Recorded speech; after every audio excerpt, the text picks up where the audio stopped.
आज हम कक्षा 10 के मॉडल पेपर फर्स्ट का पार्ट सेकंड देखेंगे। हमने क्वेश्चन नंबर फर्स्ट और क्वेश्चन नंबर सेकंड पहले वाली वीडियो में देख लिया था।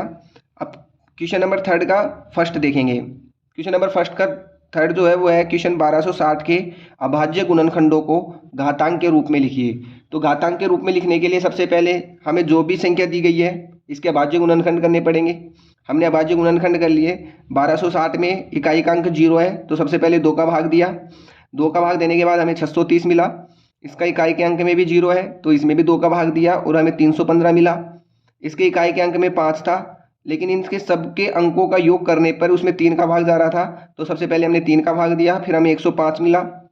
हमने 105 के अंकों का योग किया, 6 आ रहा था तो 6 में 3 का भाग जा रहा था तो 3 में भी 105 में भी 3 का भाग पूरा पूरा गया और उसमें 35 हमें मिला। इसके बाद हमें 35 का इकाई का अंक 5 आ रहा था तो 35 में 5 का भाग दिया तो 7 आया और 7 में 7 का भाग दिया तो 1 आया।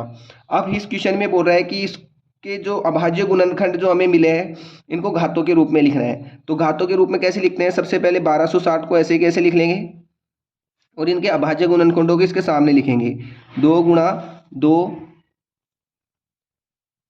गुणा 3 गुणा 3 गुणा 5 गुणा 7। और घातों के रूप में लिखने के लिए क्या करेंगे, जैसे 2 इसमें कितनी बार आ रहे हैं, 2 बार आ रहे हैं, 1 2 तो 2 की घात 2 हो जाएगी। 3 देखेंगे 3 भी 2 बार आ रहे हैं तो 3 की घात 2 हो जाएगी। यहाँ पे 5 अकेला 1 बार आ रहा है तो यहाँ पे 5 की घात 1 हो जाएगी और 7 की अकेला हो जाएगा, 7 की घात 1। तो ये हमने घातों के रूप में लिख दिया। ऐसे ही क्वेश्चन नंबर इसका दूसरा जो है वो दे रखा है, बहुपद 2x² plus x plus k का एक शून्यक हमें दे रखा है, शून्यक हमें दे रखा है 3। अगर इस समीकरण का हमें एक शून्यक 3 दे रखा है और इसमें हमें k का मान ज्ञात करना है। कभी भी अगर ऐसा क्वेश्चन आता है तो इसमें क्या करेंगे हम, जो हमें शून्यक दे रखा है तो शून्यक हमें हमेशा x का मान होता है, x बराबर हमें 3 रखना है और 3 रखने के बाद हमें k का मान निकालना है। तो सबसे पहले हम समीकरण में रखेंगे 2x का मान हमने क्या रखा, 3 रखा, 3 का स्क्वायर प्लस x का मान हमने 3 रखा प्लस k का मान हमें निकालना है। उसको ऐसे कैसे रखेंगे और इसको क्या करेंगे, सोल्व करेंगे। तो पहले सबसे पहले इसको 0 के बराबर रख देंगे। अब हम क्या करेंगे, 2 को ऐसे कैसे रखेंगे, मल्टीप्लाई 3 का स्क्वायर हमें पता है 9 होता है प्लस 3 ऐसे की ऐसे प्लस k ऐसे की ऐसे इक्वल 0।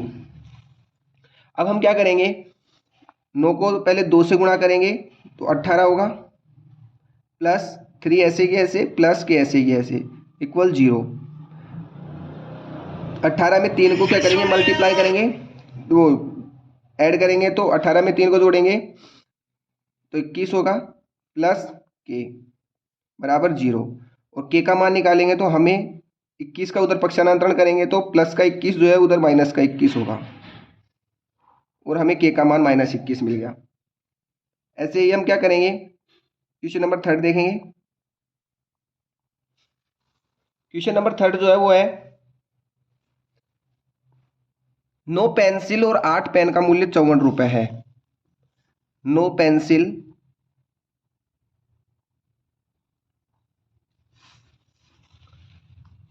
और 8 पेन का मूल्य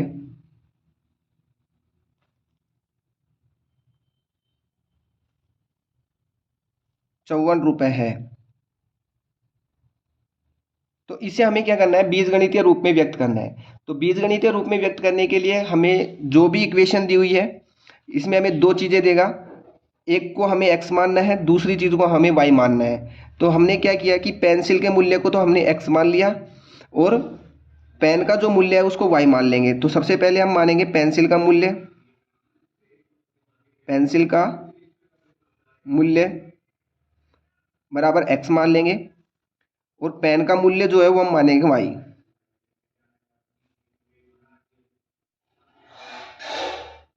और इसे बीजगणितीय रूप में व्यक्त करने के लिए क्या बोल रहे हैं कि 9 पेंसिल और 8 पेन, तो पेंसिल को हमने x माना तो 9x। यदि एक पेंसिल का मूल्य x रुपए है तो 9 पेंसिल का मूल्य 9x होगा। वैसे ही 8 पेन का मूल्य जो है हमने पेन का मूल्य y माना तो 8 पेनों का मूल्य y होगा, और इन दोनों को क्या कर देंगे, ऐड कर देंगे, और इसका जो टोटल मूल्य वो है हमें मिला है 54 रुपये। इसी प्रकार हमें क्या करना है, इसे बीजगणितीय रूप में व्यक्त करना है। अब हम देखेंगे तीसरा क्वेश्चन। तीसरा देख लिया हमने, चौथा क्वेश्चन देखेंगे। चौथा क्वेश्चन हमें बोल रहा है कि डीई जो है वो समांतर है। डीई समांतर हमारे पास दे रखा है बीसी, और इसमें दे रखा है यदि एई अपॉन ईसी, ये हमें दे रखा है बराबर में दे रखा है 3/2, यानी कि एई का जो मान है वो तो 3 है, और हमें ईसी का जो मान दे रखा है वो कितना दे रखा है, 2 दे रखा है। तो सबसे पहले हम क्या करेंगे, एडी का मान जो हमें है, इसमें एडी का मान हमें दे रखा है 2.7 सेंटीमीटर, और जो हमें पूछ रहा है इसमें डीबी की लंबाई, डीबी की लंबाई हमें ज्ञात करनी है। तो इस एक्सरसाइज में जो 6 एक्सरसाइज है, इसमें क्या होता है कि हमें एक त्रिभुज दे रखा है। इस त्रिभुज में हमने क्या की, 2 समांतर रेखाएं ली, और ये हमने बनाया ए बी सी, एक त्रिभुज बनाया। इसके समांतर हमने एक रेखा ली डीई। इसमें हमें दे रखा है कि डीई यानी डीई जो है वो बीसी के समांतर है, यानी डीई रेखा हमने जो रेखा ली है वो इस बीसी के समांतर है, ये एक दूसरे के समांतर हो गई। अब हमें बोल रहा है एई का जो मान है वो 3 सेंटीमीटर है। एई का जो मान है वो 3 सेंटीमीटर दे रखा है। आगे क्वेश्चन बोल रहा है कि ई और सी का जो मान है वो हमें 2 दे रखा है। ईसी का मान हमें 2 सेंटीमीटर दे रखा है। आगे क्वेश्चन जो है वो बोल रहा है कि एडी का जो मान है वो 2.7 है। एडी का मान ये है तो इसका मान 2.7 है। अब हमें डीबी का यानी इस वाली का मान ज्ञात करना है। तो इसका मान ज्ञात करने के लिए हम क्या करेंगे, सबसे पहले हमें पता है कि यदि कोई त्रिभुज सर्वांग सम होता है तो उनकी जो संगत भुजाएं होती हैं वो समान अनुपात में होती हैं। तो ये वाली रेखा इस वाली रेखा क्या है, समान अनुपात में होगी, यानी कि हम क्या बोल सकते हैं यहाँ से कि एडी अपॉन डीबी, यानी इस पूरी रेखा का अनुपात एडी और डीबी।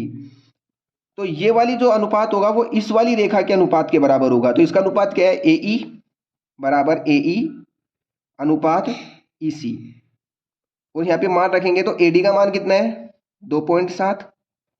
हमने एडी का मान रख दिया 2.7 अपॉन डीबी का मान हमने क्या रखा, डीबी का मान हमें निकालना है बराबर एई का मान कितना है 3 सेंटीमीटर, और ईसी का मान कितना है 2 सेंटीमीटर। हमें डीबी का मान निकालना है, तो यहाँ पे हम वर्ग गुणा कर देंगे, इन दोनों को वर्ग गुणा करेंगे, इस वाले को इससे गुणा करेंगे और इस वाले को इससे गुणा करेंगे, तो हमें मिलेगा डीबी बराबर डीबी गुणा 3 इक्वल 2.7 गुणा 2, और इस 3 को इधर भेज देंगे तो डीबी बराबर 2.7 इंटू 2 अपॉन, इधर मल्टीप्लाई में उधर जाएगा तो भाग में जाएगा, यहाँ से अगर पॉइंट हटाएंगे तो नीचे 0 लग जाएगा, इसको काटेंगे तो ये कटेगा 15 बार, और अगर इसको 3 से काटेंगे, इसको डायरेक्ट लिख लो ऐसे, डीबी बराबर हमें क्या मिला 27/15, और इसको काट अगर इसमें इसका भाग देंगे तो हमें मिलेगा 1.8 सेंटीमीटर, यानी हमें जो डीबी की जो लंबाई मिली है वो मिली है 1.8। इस प्रकार हम इस क्वेश्चन को सोल्व करेंगे। ऐसे हम क्या करेंगे, पांचवा क्वेश्चन देखेंगे। पांचवा जो क्वेश्चन है वो हमें दे रखा है कि बिंदु P, पांचवा क्वेश्चन हमें दे रखा है कि हमें एक बिंदु दे रखा है P, वो दे रखा है हमें 3 और 4, और इससे हमें बोल रहा है कि x अक्ष से दूरी बतानी है, x अक्ष से दूरी बतानी है। कभी भी अगर ऐसा क्वेश्चन आता है तो उसमें हम एक चीज देखते हैं कि जो भी हमें ये ब्रैकेट दे रखा है इसमें पहला वाला मान x का होता है और दूसरा वाला मान y का मान होता है। हमें कभी भी अगर x अक्ष से दूरी पूछता है तो उसमें y वाला मान बताना है, और यदि y अक्ष से दूरी पूछता है तो हमें x वाला मान बताना है। तो अब इसमें x अक्ष से दूरी पूछ रहा है तो y वाला मान होगा, तो y का मान हमें 4 दे रखा है, तो x अक्ष से दूरी जो होगी वो 4 इकाई होगी।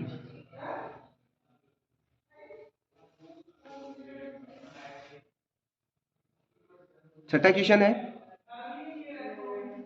14 सेंटीमीटर त्रिज्या हमें कितनी दे रखी है, त्रिज्या हमें दे रखी है आर हमें दे रखी है 14 सेंटीमीटर।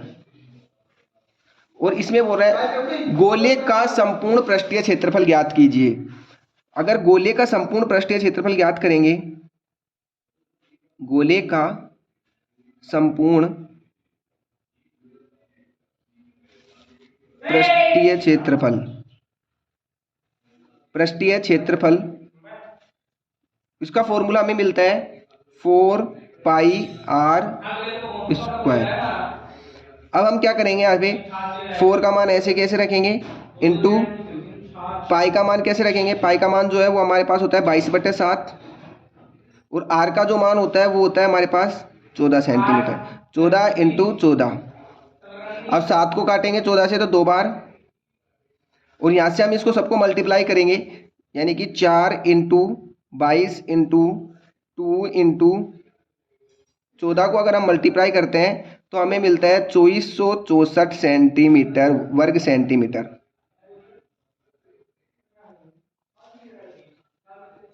चलिए सबसे पहले हमने क्या किया कि हमें त्रिज्या दे रखी थी 14 सेंटीमीटर। गोले का हमें संपूर्ण पृष्ठीय क्षेत्रफल ज्ञात करना था, उसका फॉर्मूला होता है 4πr²। पाई का मान 22/7 रख दिया, आर का मान जो है 14 सेंटीमीटर हमने रख दिया। 14 सेंटीमीटर रखने के बाद हमने क्या किया, आर का स्क्वायर यानी आर जो है हमें दे रखी है 14 सेंटीमीटर, तो दोनों का स्क्वायर करने पर हमने 14 और 14 2 बार रख दिए। 7 को हमने 14 से काटा तो 2 आया, यहाँ से हमने इस पूरे को क्या किया, मल्टीप्लाई कर लिया, तो हमें 2464 वर्ग सेंटीमीटर मिल गया।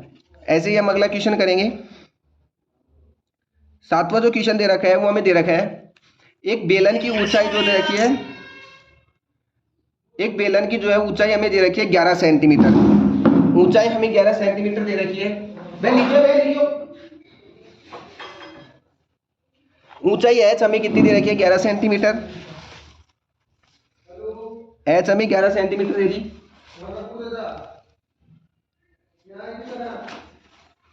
ऊंचाई 11 सेंटीमीटर देने के बाद इसमें बोल रहा है वक्र पृष्ठीय क्षेत्रफल।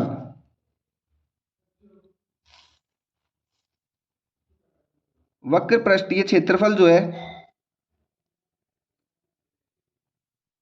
वो हमें कितना दे रखा है, 968 वर्ग सेमी। एक बेलन है, बेलन की हमें ऊंचाई 11 सेंटीमीटर दे दी, और जो पूरा जो वक्र पृष्ठीय क्षेत्रफल है, बेलन का पूरा वक्र पृष्ठीय क्षेत्रफल हमें 968 वर्ग सेंटीमीटर दे रखा है। तो हमें क्या निकालना है कि इसमें आधार की त्रिज्या निकालनी है, यानी कि हमें त्रिज्या का मान क्या करना है, निकालना है। त्रिज्या हमें निकालनी है। तो हमें पता होता है बेलन का वक्र पृष्ठीय क्षेत्रफल क्या होता है, वो होता है 2πrh। अब हम यहां से क्या करेंगे, बेलन का जो वक्र पृष्ठीय क्षेत्रफल हमें कितना दे रखा है, 968 वर्ग सेंटीमीटर, यानी कि इस वाले का हमें मान दे रखा है, वो दे रखा है 968 बराबर 2 × पाई का मान हमें पता होता है क्या होता है, 22/7। आर का मान हमें क्या दे रखा है, यहाँ पे निकालना है, और एच का मान जो है ऊंचाई वो हमें दे रखी है 11 सेंटीमीटर। अब यहां से हम क्या करेंगे, आर का मान निकालना है तो इधर केवल आर को छोड़ेंगे, बाकी सब संख्याओं का पक्षांतरण कर देंगे। अगर हम क्या करेंगे, पक्षांतरण करेंगे तो आर इधर रख लेते हैं। अगर 22/7 जो है उधर जाएगी तो संख्याएं पलट जाएंगी, यानी 968 × 7 अपॉन ये वाली संख्या मल्टीप्लाई में उधर भाग में जाएगी, इंटू 11 भी मल्टीप्लाई में है तो इधर भाग में जाएगी, और इसको हम काटेंगे तो हमें मिलेगा यहाँ पे आर का मान जो मिलेगा वो मिलेगा 14 सेंटीमीटर। यहाँ से काट लेंगे हम, 2 से काटेंगे 968 को, 4 बार कटेगा, 1 बचेगा, 8 बार कटेगा, और ये 4 बार कटेगा। ऐसे करके हम क्या करेंगे, 484 को 7 से मल्टीप्लाई कर लेंगे और उसमें 11 का भाग दे देंगे, तो हमें आर का मान कितना मिलेगा, 14 सेंटीमीटर मिलेगा। अब हम 9वां सवाल देखेंगे, 8वां देखेंगे। 8वां क्वेश्चन है कि त्रिज्या 14 सेंटीमीटर वाले, त्रिज्या हमें दे रखी है 14 सेंटीमीटर, त्रिज्या को हम बोलते हैं आर। आर हमें कितनी दे रखी है, 14 सेंटीमीटर दे रखी है। इसमें बोल रहा है कि वृत्त का एक चाप केंद्र पर 60 डिग्री का कोण अंतरित करता है। अब इसमें हमें क्या दे रखा है कि जो थीटा यानी थीटा का मान जो दे रखा है वो हमें दे रखा है 60 डिग्री का, और बोल रहा है कि चाप की लंबाई ज्ञात करनी है। चाप की लंबाई हमें क्या करनी है, ज्ञात करनी है। तो चाप की लंबाई हम कैसे ज्ञात करेंगे, देखो हमने जो त्रिज्याखंड वाली एक्सरसाइज पढ़ी थी उसमें हमने चाप की लंबाई का फॉर्मूला देखा था। चाप की लंबाई का फॉर्मूला त्रिज्याखंड की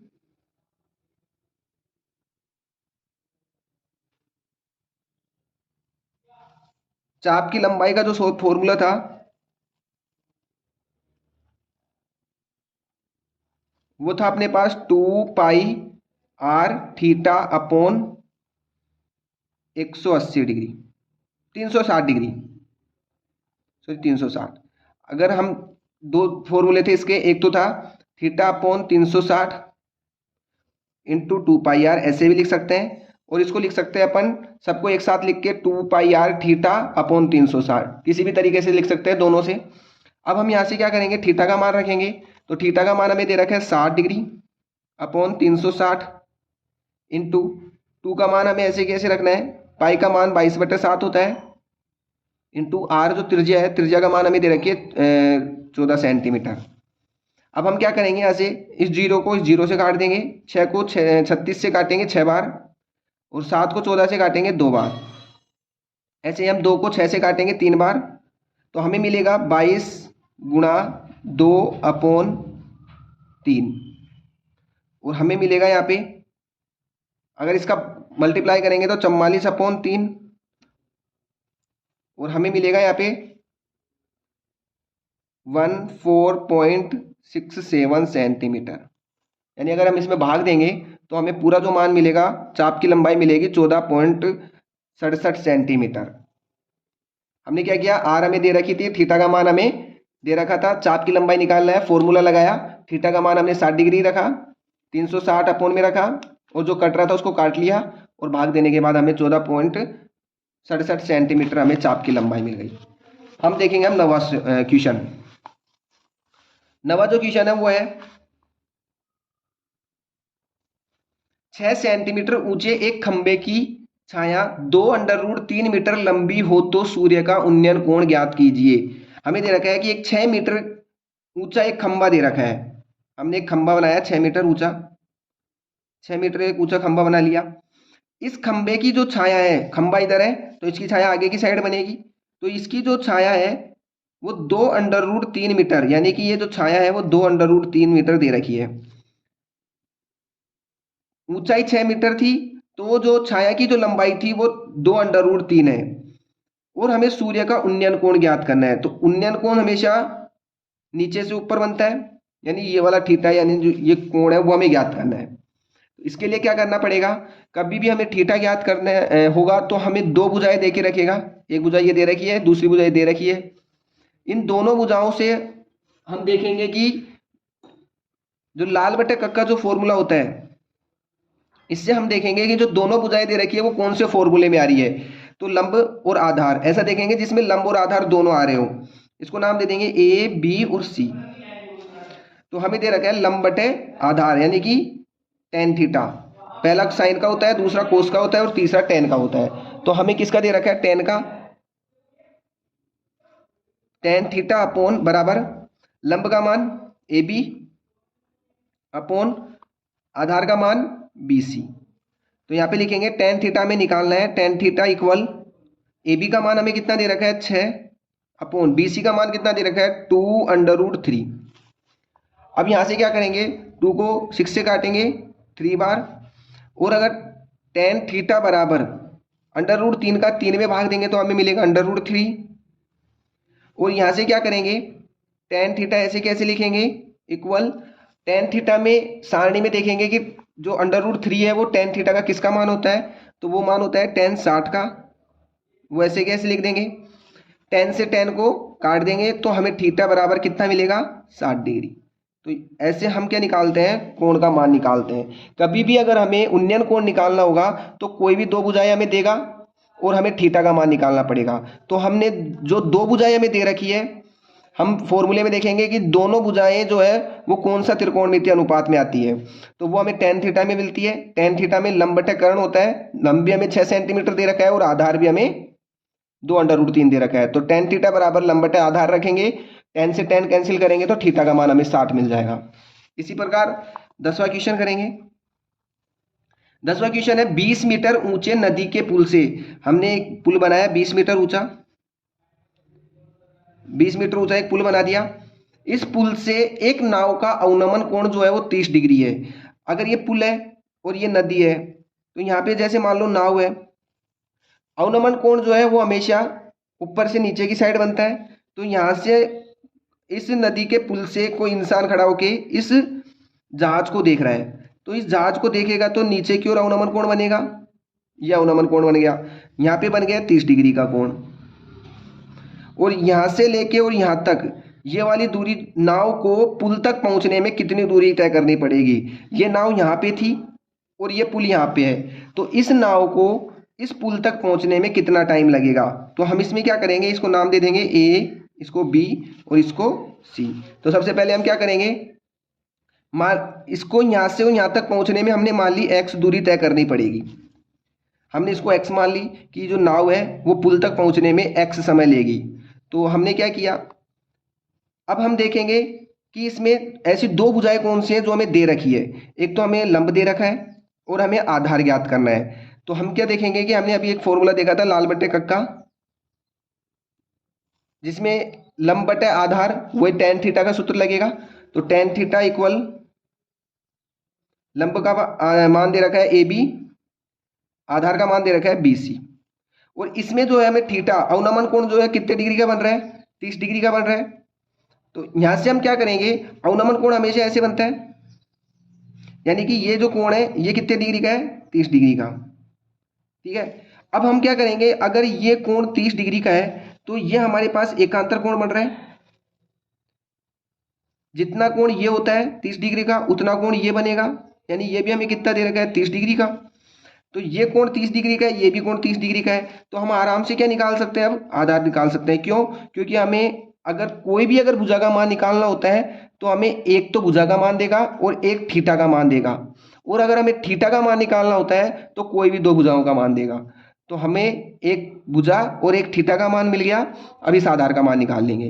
तो tan थीटा का मान हमें 30 डिग्री दे रखा है, इक्वल ए बी का मान हमें कितना दे रखा है 20, और बी सी का मान कितना दे रखा है x। और हमें पता है tan 30 का मान जो होता है वो होता है 1/√3 इक्वल 20/x। हम क्या कर देंगे, ऐसे वर्ग गुणा कर देंगे तो x का मान हमें मिल जाएगा 20/√3, यानी इसको तो इससे मल्टीप्लाई करेंगे और इसको इससे मल्टीप्लाई करेंगे तो हमें x का मान कितना मिल गया 20/3 सेंटीमीटर। लेकिन यहाँ पे मीटर दे रखा है तो ये सेंटीमीटर नहीं आएगा, मीटर आएगा केवल। ठीक है, तो इस प्रकार हमने 10 क्वेश्चन देखे। बाकी के क्वेश्चन हम अगले वीडियो में देखेंगे।